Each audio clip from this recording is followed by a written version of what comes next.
नमस्कार, बुलेटिन में आपका स्वागत है। मैं हूं आपके साथ आशा सरवाल। चलिए शुरुआत करते हैं बुलेटिन की। विधानसभा अध्यक्ष चरणदास महंत ने विधानसभा के बजट सत्र का समय से पहले ही सत्रावसान की घोषणा कर दी। इसके साथ ही उन्होंने भाजपा सदस्यों का निलंबन भी समाप्त कर दिया। उन्होंने बजट सत्र के सुव्यवस्थित संचालन के लिए सभी सदस्यों के प्रति आभार व्यक्त किया। अब विधानसभा का अगला सत्र जुलाई के अंतिम सप्ताह में होगा। इससे पहले आज विधानसभा में भाजपा विधायकों की गैर मौजूदगी में विनियोग विधेयक सदन में पारित हो गया। विनियोग विधेयक पर बोलते हुए यहां पर सीएम भूपेश बघेल ने कहा कि इस साल हमारी सरकार का तीसरा बजट आया है और गढ़बोनवा छत्तीसगढ़ वर्ष 2021-22 का बजट हमारी आय बढ़ाने वाला बजट है और इस बजट के साथ हमें नया अध्याय लिखना है। जब हम विपक्ष में थे तो बीजेपी के लोग हमें ताना यहां पर कसते थे, लेकिन अब खुद 14 सीट पर सिमट कर रह गए हैं। तो हम हर विषय पर चर्चा के लिए तैयार हैं, लेकिन चर्चा से विपक्ष यहां पर भाग रहा है। देखिए, इसमें तो हम लोगों ने पूरी व्यवस्था रखी थी और 24 मार्च तक के बजट सत्र चलना था। विपक्ष विधानसभा आते रहे, विपक्ष सदस्य आते रहे, प्रश्न भी करते रहे, शून्यकाल में भाग लेते रहे, लेकिन अनुदान मांग में उन्होंने चर्चा नहीं की।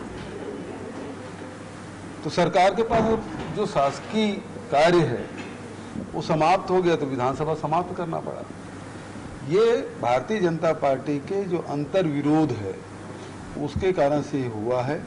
ये कोई और व्यक्ति है जो नेता प्रतिपक्ष बनना चाहता है और इस कारण से उनके जो अंतर विरोध है, गुटबाजी है, उसके चलते हुआ। नहीं तो विपक्ष के सब सदस्य तो रोज आते रहे, रोज प्रश्नकाल हुआ है, रोज शून्यकाल हुआ है और उसके बाद वो नाराज होते रहे। यदि वो अनुदान मांगों की चर्चा में भाग लेते। आज अंबिकापुर की कोतवाली पुलिस ने आरोपियों का जुलूस निकालकर न्यायिक रिमांड के लिए न्यायालय में पेश किया।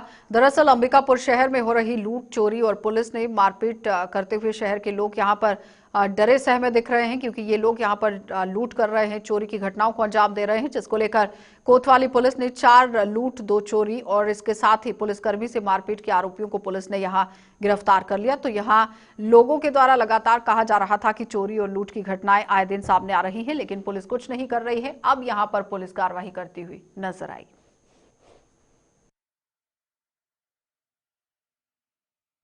मालूम होगा कि शहर में आए दिन लूट, चोरी, मोबाइल चोरी और पुलिस के साथ भी विवाद करना के शिकायतें, रिपोर्टें लगातार आ रही थी। इसी परिप्रेक्ष्य में हमारे वरिष्ठ अधिकारियों के निर्देशन मार्गदर्शन में ये आरोपियों के प्रति शिकंजा कसने के लिए ये निगरानी रखी गई थी, जिसमें खासकर पुलिस अधीक्षक महोदय जी के निर्देश के परिपालन में टीम गठित किया गया था।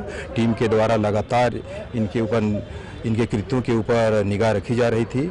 इसी परिप्रेक्ष्य में बीते कल दिनांक को ये पता चला कि 3 आरोपी नवागढ़ में छुपे हुए हैं।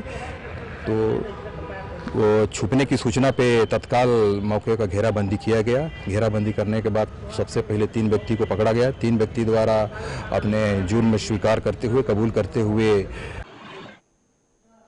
तो राजीव बाघी पुण्य मेले के अवसर पर राष्ट्रीय संत सुरक्षा परिषद के प्रदेश सचिव संत अंजनी नंदन शरण धर्म नगरी रांची पहुंचकर सिद्धि विनायक आश्रम में छत्तीसगढ़ प्रदेश अध्यक्ष उमेश आनंद गिरी महाराज से मुलाकात कर पंचनाम आह्वान अखाड़ा पहुंचकर अखाड़े के साधु संतों से मुलाकात कर पूजा आरती में शामिल हुए। तो संतों के मेले में रहने खाने की व्यवस्था का जायजा लिया गया और साथ ही साथ लोमस ऋषि, जो कि आश्रम में स्थित सिर कटी हुई आश्रम से गुरुजी संत सिया भुवनेश्वरी शरण महाराज जी के मंदिर का दर्शन करते हुए गुरु आशीर्वाद प्राप्त किया।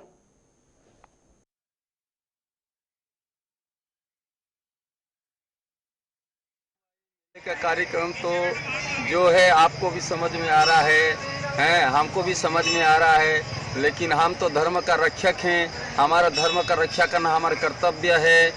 जैसे हम अभी धर्म ध्वजा का हुआ, पिछुआई हुआ, जितना चल रहा है अपने ओर से जो बन रहा है हम कर रहे हैं धर्म के लिए। ये जो अखाड़ा विशेष लगता है, इसको कौन सा अखाड़ा बोलते हैं? जूना, आवाहन, अग्नि, ये तीनों अखाड़ा का यहीं पधारे हैं।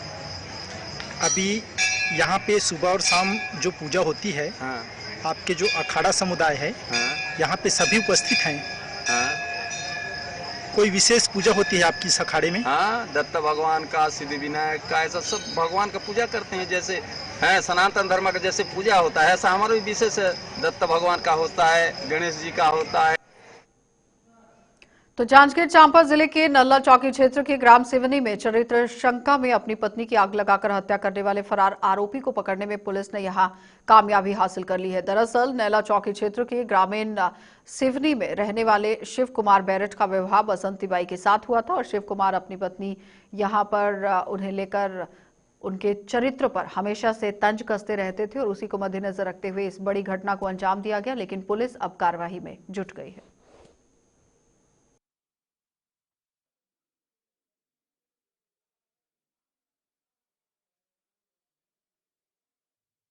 नैला चौकी क्षेत्र का ये मामला है जिसमें मृतिका बसंती बाई बरेट जिसका ससुराल सिवनी में था और उसके अपने ससुराल में जल जाने का मामला आया था और जलने के पश्चात उसे उपचार हेतु सिम्स हॉस्पिटल ले जाया गया था। उपचार के दौरान पीड़िता की गंभीर हालत को देखते हुए कार्यपालिक दंडाधिकारी महोदय के द्वारा मृतिका बसंती बाई बरेट का कथन लिया गया, जिस पर कथन पर उसने बताया कि उसके पति के द्वारा उसे जलाकर मारने की कोशिश की गई और बाद में उपचार के दौरान बसंती बाई बरेट की मृत्यु हो गई। इस पर कार्यपालिक दंडाधिकारी के समक्ष दिए हुए कथन के आधार पर मृतिका बसंती बाई बरेट के पति शिव कुमार बरेट के खिलाफ 302 का मामला पंजीबद्ध किया गया और इसमें आरोपी शिव कुमार बरेट को गिरफ्तार किया जा चुका है। उसने अपने मेमोरेंडम कथन पर से बताया कि उसकी पत्नी बसंती बाई बरेट का गांव के ही किसी अन्य व्यक्ति के साथ संबंध था, जिससे परेशान होकर उसने अपनी पत्नी की हत्या की जलाकर।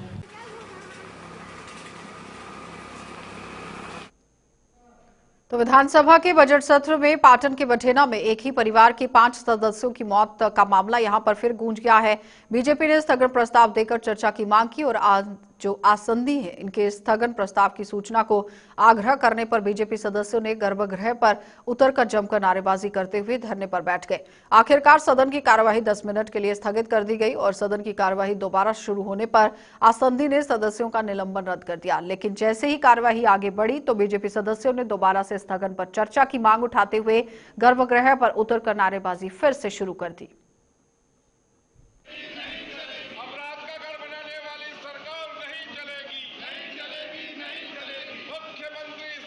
आज जो स्थगन प्रस्ताव हमारा महत्वपूर्ण स्थगन प्रस्ताव, कल विधायक दल के सारे सदस्य बठेना गए थे।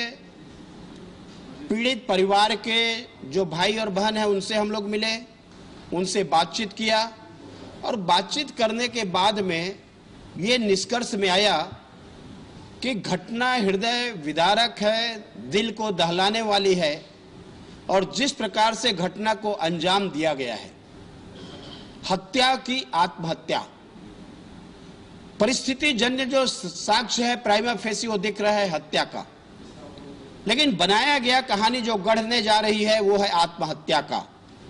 और मान लो यदि आत्महत्या ही यदि मान लिया जाए, मुझे लगता है हिंदुस्तान में ऐसा घटना नहीं घटी है कि अनुसूचित जाति के परिवार। बठेना की घटना पे कल भी स्थगन प्रस्ताव आया था, आसंदी ने उसको अग्राह्य किया हुआ है। सरकार की ओर से माननीय गृह मंत्री जी ने सोमोटो स्टेटमेंट कल दिया था, उसमें कम से कम प्रतिक्रिया तो विपक्ष का आना चाहिए था जो सदन की परंपरा है, लेकिन प्रतिपक्ष की हालत इतनी दयनीय, लचर, निरीह क्यों है ये तो प्रतिपक्ष जाने। हर मामले से वो भागना क्यों चाहते हैं? सदन तो चर्चा का सबसे बड़ा मंच होता है। अब माननीय गृह मंत्री जी ने जब स्टेटमेंट दिया तो प्रतिक्रिया नेता प्रतिपक्ष की ओर से आना लाजिमी था, उससे वो भाग गए। आज फिर से वो स्थगन प्रस्ताव उठाना चाहते थे। हमेशा से संसदीय मर्यादा और परंपरा ये रही है। तो छत्तीसगढ़ विधानसभा के बजट सत्र में मंगलवार को विपक्ष द्वारा प्रश्नकाल पर जोरदार हंगामा कर दिया गया। विपक्ष ने सरकार के जन घोषणा पत्र के अधूरे वादों को लेकर मुख्यमंत्री भूपेश बघेल को घेरा, जिस पर मुख्यमंत्री ने बताया कि सरकार ने जो 36 वादे यहां पर किए थे उनमें से 14 को भी पूरा नहीं कर लिया गया है। यानी कहने का मतलब यह है कि विपक्ष ये इस तरह से कह रहा है, लेकिन सरकार दावा कर रही है कि 14 वादों को यहां पूरा कर लिया गया है। वहीं विपक्ष ने उन कार्यों को अधूरा बताया। इसको लेकर प्रश्नकाल में बड़ा हंगामा खड़ा हो गया। किस तरह से पूरी बातचीत हुई, क्या कुछ पूरी रिपोर्ट है, देखिए।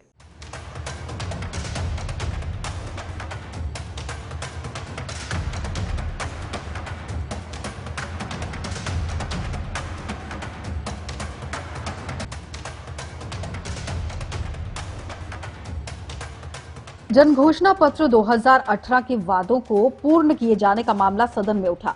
नेता प्रतिपक्ष धर्मलाल कौशिक के साथ भाजपा के सदस्य जो कि अन्य सदस्य हैं, इन्होंने जोर शोर से इस मुद्दे को उठाया। भूपेश बघेल ने जवाब में कहा कि केंद्र यदि अड़ंगा नहीं लगाएगा तो सभी वादों को हम पूरा कर लेते हैं। हम अपने सभी वादों को पूरा करेंगे। सत्ता पक्ष के जवाब से असंतुष्ट बीजेपी विधायकों ने वॉकआउट किया। नेता प्रतिपक्ष धर्मलाल कौशिक ने सवाल किया कि कितनी घोषणाएं पूरी हुई हैं।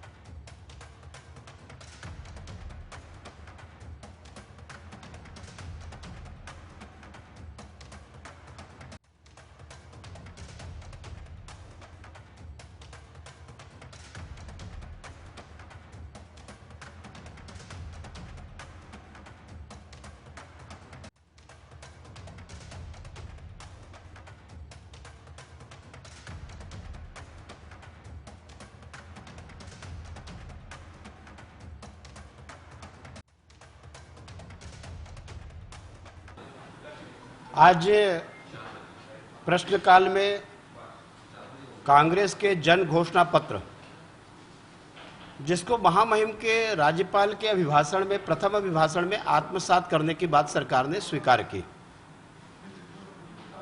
और उसके बाद में मैंने प्रश्न पूछा कि कितना पूरा हुआ, क्योंकि मुख्यमंत्री जी बार बार बोल रहे हैं 25, पीसीसी मोहन मरकाम ने कहा 24, और जो घोषणा पत्र समिति के अध्यक्ष रहे टीएस बाबा ने कहा 13, और आज इनका जवाब आया 14। मुख्यमंत्री जी जब एक एक करके गिना रहे थे तो मैं उनको सुन रहा था, और मैंने गिना वो 7 में आकर के अटक गए। 7 के बाद में आगे नहीं बढ़ पाए। दूसरा, उसके साथ में उन्होंने 250 और उसके साथ में सम्मिलित किया है। मंडी शुल्क को हटाने का उसमें दिया गया है, सामुदायिक खेती किसानों से कराने का उसमें दिया गया है कि 10 हेक्टेयर से 100 हेक्टेयर के बीच में सामुदायिक।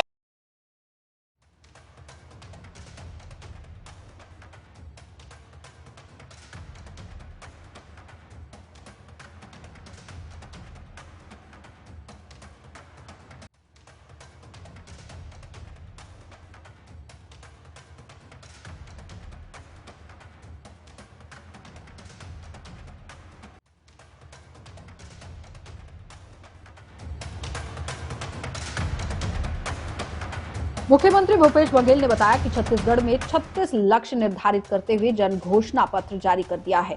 कुल 14 घोषणाएं पूरी की हैं और भूपेश बघेल ने कहा कि जनता की उम्मीदों के अनुरूप घोषणा पत्र बनाया गया था। 15 सालों के कुशासन से छत्तीसगढ़ की जनता को मुक्ति दिलाने के लिए हमने घोषणा पत्र तैयार किया। हम इसके अनुरूप चल रहे हैं।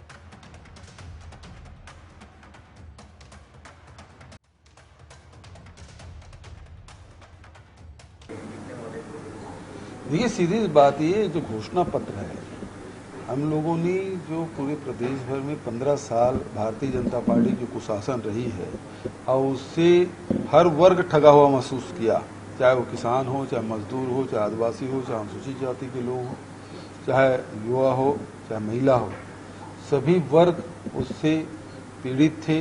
चाहे व्यापार और उद्योग जगत के लोग भी बहुत ही दुखी थे, वो बोल नहीं पाते थे, और उन सब से बात करके हमने घोषणा पत्र बनाई और घोषणा पत्र के अनुरूप हम लगातार काम करते जा रहे हैं। जितने भी, और उससे घोषणा पत्र के अतिरिक्त भी, गोधन न्याय योजना हमारे घोषणा पत्र में नहीं था, लेकिन हमने उसे लागू किया ताकि लोगों को उसका लाभ मिल सके। बहुत सारी चीजें हैं जो हम लोगों ने नहीं कहे थे, लेकिन प्रदेश के हित में जो है वो सारे फैसले लिए हैं और लगातार लेते जा रहे हैं। ये विपक्ष यहाँ कुछ बात करते हैं, दिल्ली में जाकर कुछ और बात करते हैं, उसका खामियाजा पूरे छत्तीसगढ़ को हो रहा है।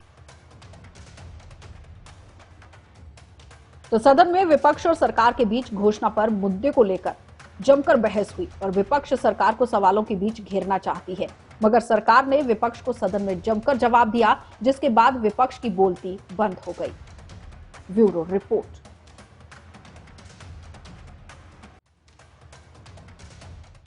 उसी के साथ गोरेला के इलेक्ट्रॉनिक शॉप मित्तल फर्नीचर से मोबाइल चोरी, सीसीटीवी कैमरे में चोर की जो कार जो करतूत है वो यहाँ पर सामने आई है और देर रात ये दुकान का कांच तोड़कर अंदर दाखिल होता है और उसके बाद पूरी वारदात को अंजाम दिया गया। लेकिन सीसीटीवी कैमरा के अंदर जो पूरी तरह से पिक्चर कैद हो गई, उसी को मद्देनजर रखते हुए पुलिस ने यहाँ पर कार्रवाई करने की भी कोशिश की। लेकिन आप देखिए कि एक चोर के हौसले किस तरह से बुलंद यहाँ पर दिख रहे हैं।